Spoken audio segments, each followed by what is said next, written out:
السلام علیکم پیارے بچوں، کیسے ہیں آپ؟ آج میں آپ کو ایک بڑی ہی مزیدار کہانی سناتا ہوں۔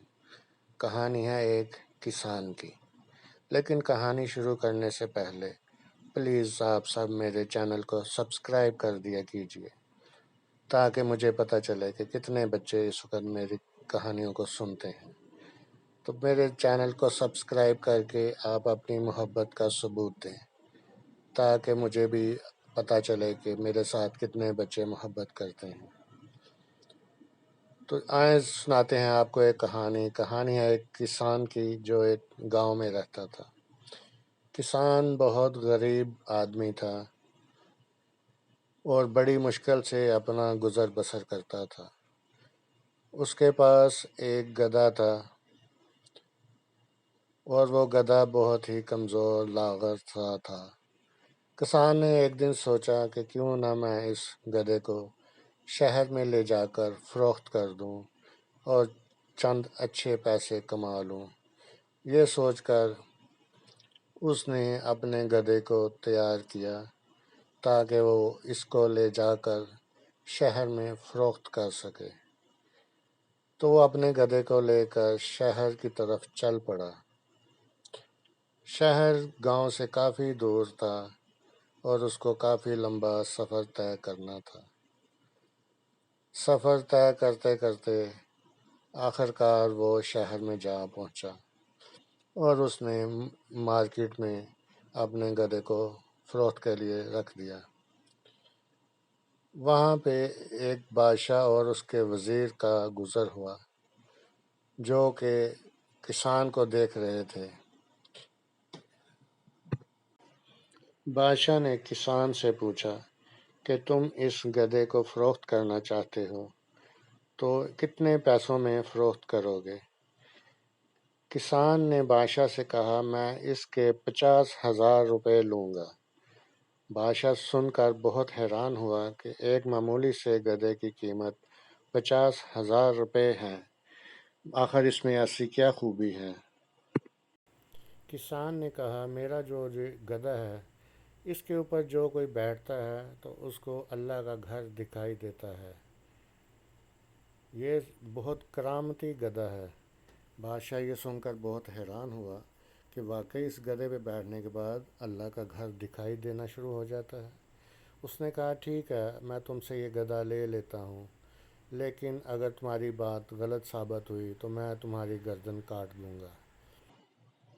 کسان نے بادشاہ سے کہا بادشاہ سلامت، میری ایک شرط ہے، جو کوئی اس گدھے پہ بیٹھے گا وہ بہت ایماندار شخص ہونا چاہیے۔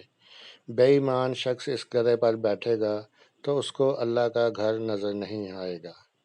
ایماندار ہو، محنتی ہو، دیانتدار ہو، چور نہ ہو۔ چور شخص کو اللہ کا گھر کبھی بھی دکھائی نہیں دے گا۔ بادشاہ نے اپنے وزیر سے کہا ٹھیک ہے، تم اس پر بیٹھو اور بیٹھ کر مجھے بتاؤ کہ کیا یہ بالکل سچ کہہ رہا ہے۔ اب وزیر ڈرتے ڈرتے گدھے کے اوپر بیٹھا تو اس کو کچھ بھی دکھائی نہ دیا۔ وہ بہت پریشان ہوا کہ اب میں کیا کروں؟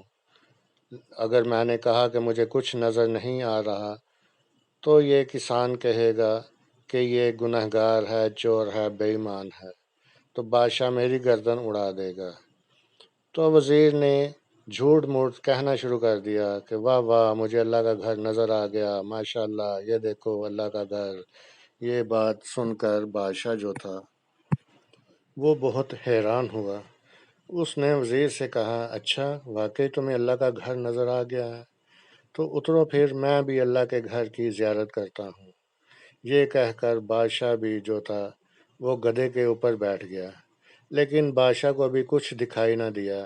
بادشاہ بہت پریشان ہوا۔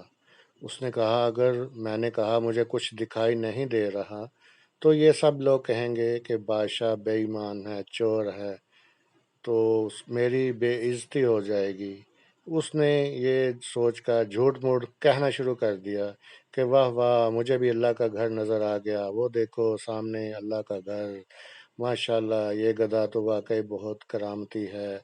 تو بادشاہ نے ایسا کہنا شروع کر دیا اور بادشاہ گدھے سے نیچے اتر آیا اور اس نے وزیر سے کہا کہ ہم یہ گدھا خرید لیتے ہیں، یہ واقعی بہت کرامتی گدھا ہے، اور اس نے کسان کو 50,000 کی بجائے 1,00,000 روپیہ دے کر وہ گدھا خرید لیا۔ اس طرح کسان نے اپنی چالاکی کی وجہ سے ایک بادشاہ کو بیوقوف بنایا اور اس کو ایک مریل سا گدھا جو تھا وہ اتنے مہنگے داموں فروخت کر دیا۔ بادشاہ وہ گدھا لے کر اپنے محل کی طرف چل پڑا اور دل ہی دل میں سوچ رہا تھا کہ کیا واقعی ہم نے کرامتی گدھا خریدا ہے یا کہ یہ سب جھوٹ ہے۔ تو بچوں، آپ نے دیکھا کہ ایک کسان نے کس طرح اپنی عقل مندی کے ساتھ ایک بیمار مریل سا گدھا بادشاہ کو اتنے مہنگے داموں فروخت کر دیا۔ تو بچوں، آپ بتائیں کہ آپ کو یہ میری کہانی کیسی لگی؟ اگر آپ کو میری یہ کہانی اچھی لگی ہو تو پلیز اپنے دوستوں کے ساتھ بھی شیئر کیجیے گا۔